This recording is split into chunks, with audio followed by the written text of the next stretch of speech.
আমি আজি মানসী বাজাৰ এই স্থানত কংগ্ৰেছৰ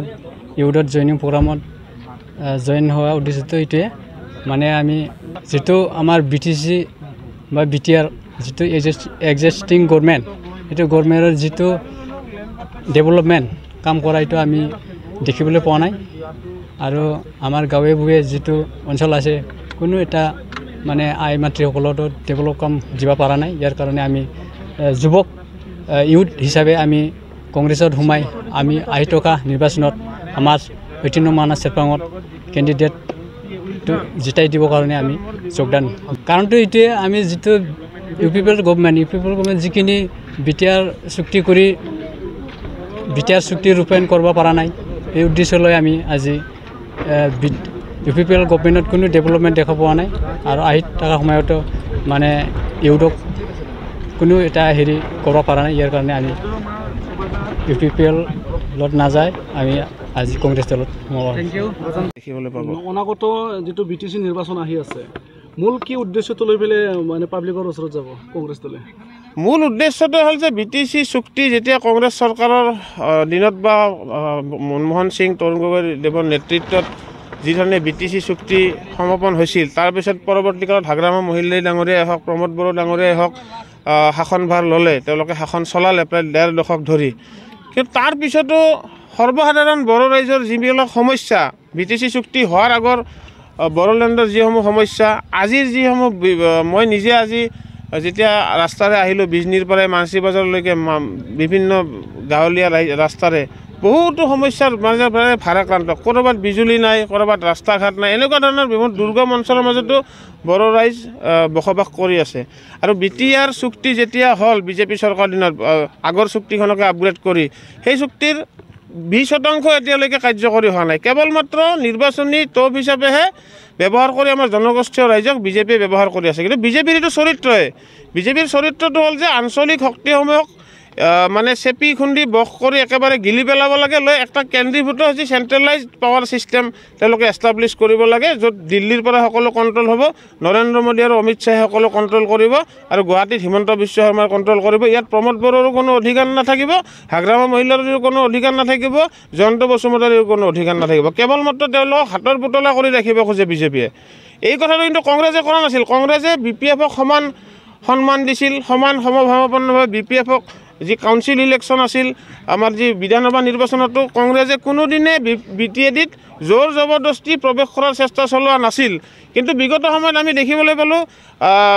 বিজেপিৰ যিগৰাকী প্ৰতিনিধি আছে ইয়াতে আচলতে হিমন্ত বিশ্ব শৰ্মাৰ আটাইতকৈ অনুগত বা সৌহাত বুলি ক'লেও ভুল নহ'ব অৰূপ দে যদি বিতৰ্কিত যিগৰাকী অৰূপ দেৰ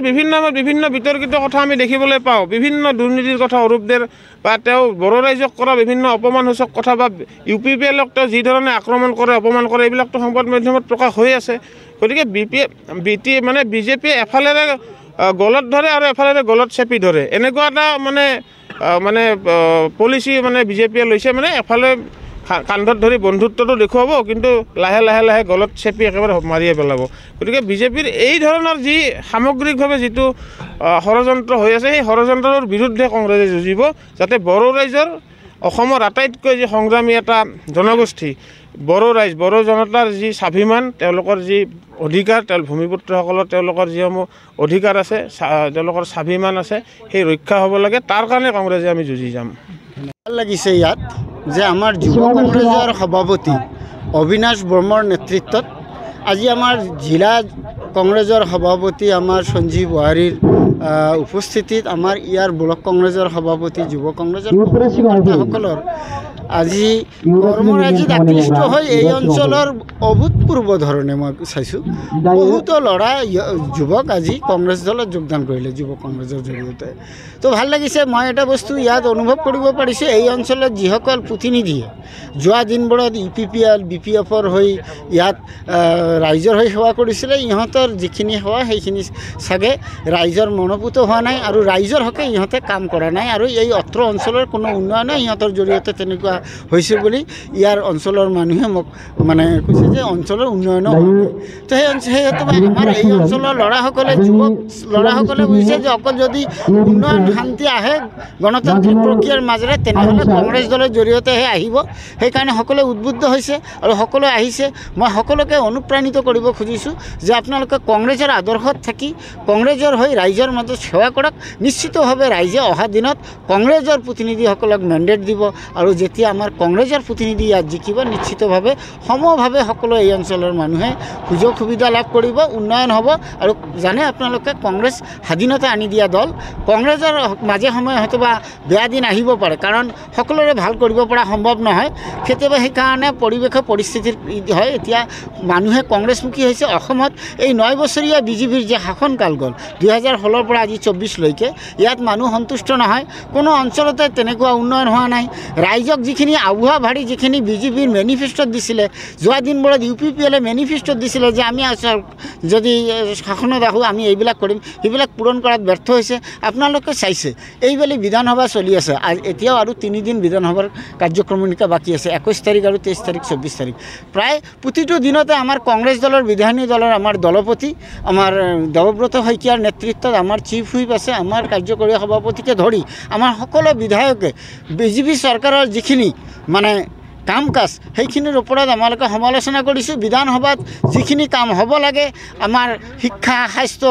ইনফ্ৰাষ্ট্ৰাকচাৰ ডেভেলপমেণ্ট, মানে প্ৰতিটো জাতি জনগোষ্ঠীৰ যিখিনি উন্নয়ন, সেইবিলাকৰ ক্ষেত্ৰত পৰিপূৰ্ণভাৱে সিহঁতে একেবাৰে ফেইল মাৰিছে। তাৰ কাৰণে আমি বিধানসভাৰ মজিয়াত আমি মানে নীতিগতভাৱে আমি ফাইট কৰি আছোঁ আৰু এইবিলাক যাতে ৰাইজৰ কাৰণে অহা দিনত ব্যৱস্থা কৰে তাৰ কাৰণে ডিমাণ্ড দিছোঁ। আৰু যদি এইখিনি ইহঁতে কৰিব নোৱাৰে নিশ্চিতভাৱে অহা দিনত অসমৰ ৰাইজে এই বিজেপি দলক আৰু আপোনালোকৰ এই BTADত UPPL দলক নিশ্চিতভাৱে ক্ষমা নকৰে। কাৰণ ৰাইজৰ হাতত ক্ষমতা, ৰাইজে যেতিয়া বিচাৰে তেতিয়া যাকে ইচ্ছা তাকে ক্ষমতা আনিব পাৰে আৰু যাকে ইচ্ছা তাকে, যিয়ে যিমান ক্ষমতাশালী নহওক, যিমান পাৱাৰফুল নহওক, যিমান তাৰ হাতত অবৈধ টকা নাথাকক, এইবিলাকে কেতিয়াও মানে ৰক্ষা কৰিব নোৱাৰে। স্যাৰ এই UPPL আৰু বিজেপিৰ মাজত কিবা ফাট মেলিছে নেকি? নিশ্চিতভাৱে ইহঁতে মন বেয়া হ'ব আৰু ইহঁতে নিশ্চিতভাৱে তেতিয়া এটা গেপ তৈয়াৰ কৰিব। গেপ তৈয়াৰ কৰি স্বয়ংক্ৰিয়ভাৱে নিজে নিজৰ অঞ্চলত ডমিনেট কৰাৰ চেষ্টা কৰিব, অকলে আহিব বিচাৰিব। আৰু ইয়াত বিজেপি এটা বস্তু কৰি আছে, বিজেপিয়ে BPF আৰু UPPLক এনেকৈ ব্যৱহাৰ কৰিছে যে দুটা দলে সিহঁতৰ সন্মুখত একো নহয়, এই দুটা দলকে বুৰ্বক বনাই অহা দিনত বিজেপিয়ে ইয়াত মানে BTC দখল কৰাৰ পৰিকল্পনা কৰিছে। এইটো আজিৰ দিনত BPFও বুজিছে, UPPLও বুজিছে। তাৰ কাৰণে ভিতৰি এটা কি হৈছে, এটা গেপ তৈয়াৰী হৈ আছে আৰু ইয়াৰ ফল আপোনালোকে অহা দিনত এই MCLA নিৰ্বাচনতে আপোনালোকে দেখিবলৈ পাব। স্যাৰ BTCত নতুনকৈ আঞ্চলিক দল হ'লে ইহঁতৰ যিখিনি মানে ৰাজনৈতিক এজেণ্ডা থাকিব, ইহঁতে এই BTC অঞ্চলত কি কৰিব বিচাৰে সেইখিনিৰ ওপৰত ষ্টাডি কৰিলেহে গম পোৱা যাব যে কংগ্ৰেছৰ লাভ হ'ব নে লোকচান হ'ব। সেইটো সময় নিৰূপণ কৰিব। ধন্যবাদ স্যাৰ।